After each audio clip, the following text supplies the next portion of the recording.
Fungi, yeast, and molds. Fungi are a group of eukaryotic organisms. They belong to spore-bearing protists that lack chlorophyll. Fungi consists of two groups of organisms, yeast and molds. Yeast are otherwise called unicellular fungi and molds are known as filamentous fungi. Fungi reproduce by both sexual and asexual means. As they are heterotrophic organisms, they cannot synthesize their own food. So they have to depend on other food sources. So in the environment, fungi can exist as saprophytes growing on dead organic matter or as parasites on humans, plants and animals. They can be also seen in beneficial association with plants which is known as mycorrhizae and also with algae which is known as lichens. Study of fungi is known as mycology. Importance of fungi. Fungi are heterotrophic saprophytes, means they cannot synthesize their food and they can grow on dead and decaying organic matter. Saprophytic fungi decompose complex plant and animal remains, breaking down them into simpler chemical substances that are returned to the soil.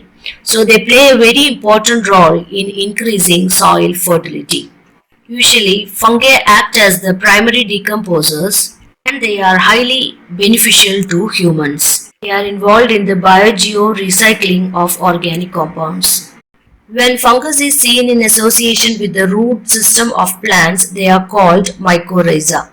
The term mycorrhiza is derived from a Greek word which means fungus roots. This is a symbiotic association and both plants and the fungus will be benefited. Mycorrhiza enhance mineral absorption by the green plants and thus the plants are benefited. In turn, fungus will receive essential growth substances for existence. Fungi are suitable organisms to study biological processes, hence they have become an excellent research tool for physiologists, biophysicists, genetics and biochemists. Fungi have different industrial applications. They are very important in industrial fermentations. For example, they are used in brewing of beer, making of wine and production of antibiotics such as penicillin. In addition to that, industrially they are used for leavening of dough and ripening of cheese. Thus, fungi are useful to mankind in many ways. At the same time, they can also produce harmful effects.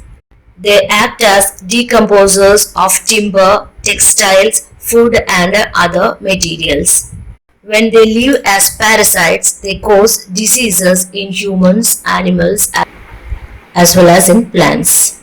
Fungal diseases are more common in plants compared to humans and animals because fungal spores are easily disseminated through air. Distinguishing characteristics of fungi. Fungi are eukaryotic, chemoorganotrophic heterotrophs. Microorganisms require a source of energy for their existence. If it make use of light as their energy, they are known as phototrophs, and if they make use of chemicals as their energy, they are known as chemotrophs. Fungi make use of chemical substances for their energy as they are not photosynthetic organisms, hence they are coming under chemotrophs.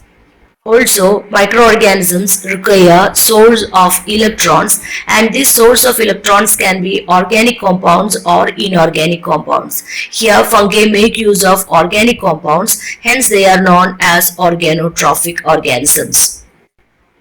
Organisms which make use of inorganic compounds are known as lithotrophs. Fungi lack chlorophyll, hence they cannot synthesize their own food, so they do not belong to autotrophs. They have to depend on other sources for food, hence they are coming under heterotrophs. So we can say fungi are eukaryotic chemo-organotrophic heterotrophs. Body of fungus is known as thallus. The plural is thalli. And the body of fungus may consist of a single cell as in yeast, or it may consist of filaments as in the case of molds. They have true cell wall. Some fungi show dimorphism.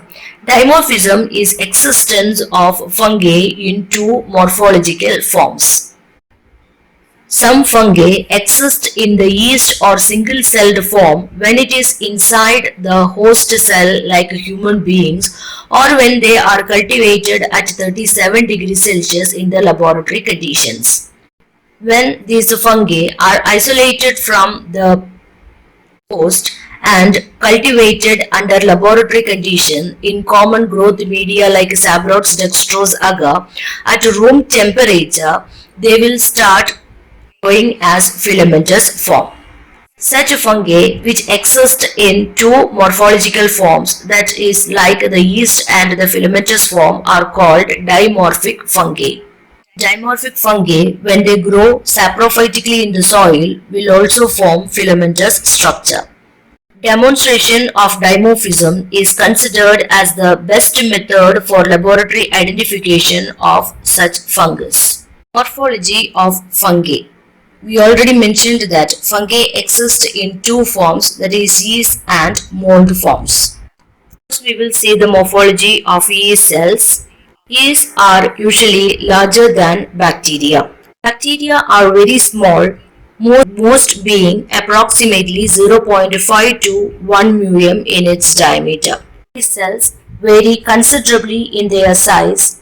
They have a width between 1 to 5 mm and length between 5 to 30 mm. Yeast cells are usually seen as egg-shaped cells, and some are elongated and spherical in its shape. These cells do not have flagella or any locomotory organelles. Each species of yeast has a characteristic shape. However, slight variations are seen in their shape depending on the age and environment. Yeast cells reproduce by budding, and a bud scar can be seen on the parental cell as well as on the daughter cells. Presence of buds and bud scars are identification feature of yeast cells.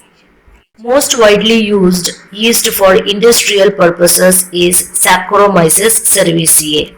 Coming to the morphology of molds or filamentous fungi, the body of molds or the thallus of molds consists of two parts, that is mycelium and spores. The filamentous part is known as hyphae or mycelium, which can be septate or non-septate. Spores are the resistant, rusting, dormant cells that can be seen at the tip of hyphae or mycelium. When spores fall on suitable media, they will germinate and puts out the germ tube. These germ tubes elongate and branch to form the filamentous structure, which is called hyphae. This hyphae further multiply and branch to form mycelium. Thus, mycelium is a complex of several filaments of hyphae. Mycelial mat of fungi is visible to the naked eye as puffy, powdery colonies. Thus, the life cycle of fungi begins from the spore. When the spore falls on a suitable culture media, it will put out the germ tube. Germ tube will elongate and branch to form the hyphae and the network of hyphae which further branch and form the mycelium. This mycelium can be a loosely woven network, or it may be a well-organized structure. Loose mycelial network can be seen on dead decaying matter and also on decaying fruits. Compact and well-organized mycelial structure can be seen as the fruiting body of mushrooms. So mushrooms are called macrofungus. Fungi are very much larger than bacteria, and they are also larger than yeast. Very long filamentous structures having a diameter ranging between 5 to 10 mm. Fungi have true cell wall. Yeast cells are single-celled fungi with true cell wall. Cells have periplasmic space between the plasma membrane and the cell wall, which is filled with the periplasm.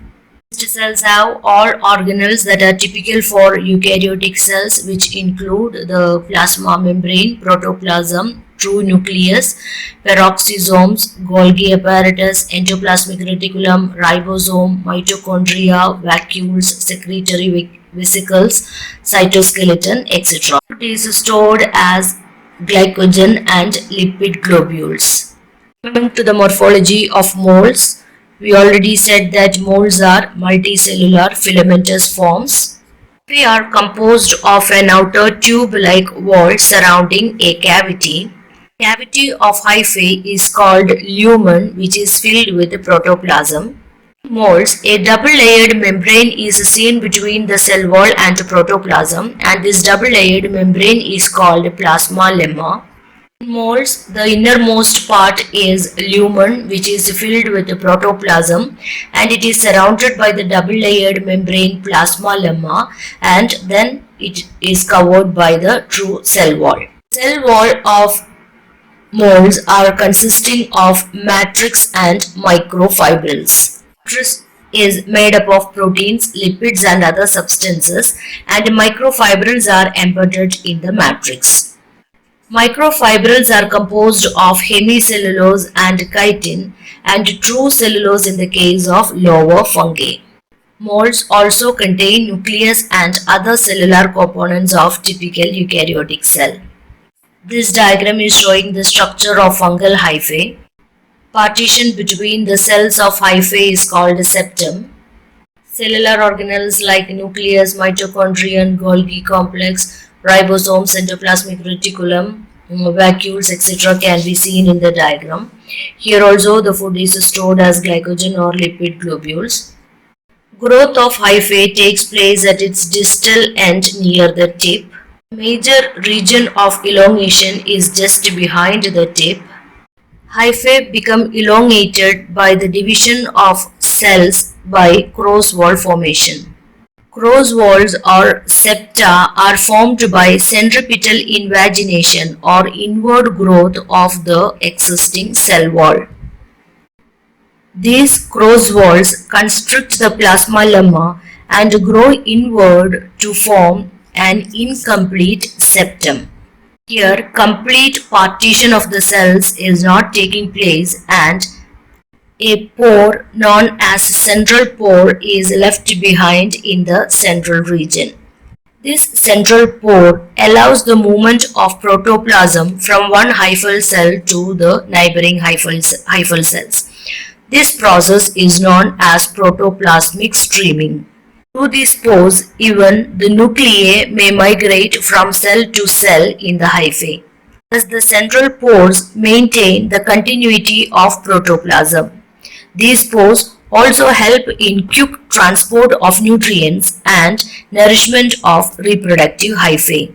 Cell division is followed by nuclear division, which is called karyogamy. Mold hyphae exist in three different forms. Some hyphae do not have septa and they are called non-septate or cenocytic hyphae. Some molds are septate with uninucleated cells and they are called monokaryotic hyphae. Some septated hyphae will be having more than one nucleus in one cell. If they have two nucleus in one cell, they are called dikaryotic hyphae, and if they have more than two, they are called multinucleated hyphae. Thus, dikaryotic hyphae are binucleated cells, whereas multinucleated have more than two nucleus in each cell. Fungal hyphae or mycelia is of two types, that is known as vegetative and reproductive hyphae. Hyphae that grow on or penetrate into the media are called vegetative or submerged mycelium. They are concerned with the absorption of nutrients from the growth medium. Soluble nutrients are readily absorbed through the cell wall of hyphae. Insoluble nutrients are first digested externally by the enzymes secreted by the fungus and then absorbed. Vegetative mycelium that penetrate into the media are called penetrative hyphae, and those grow on the surface are called the surface hyphae.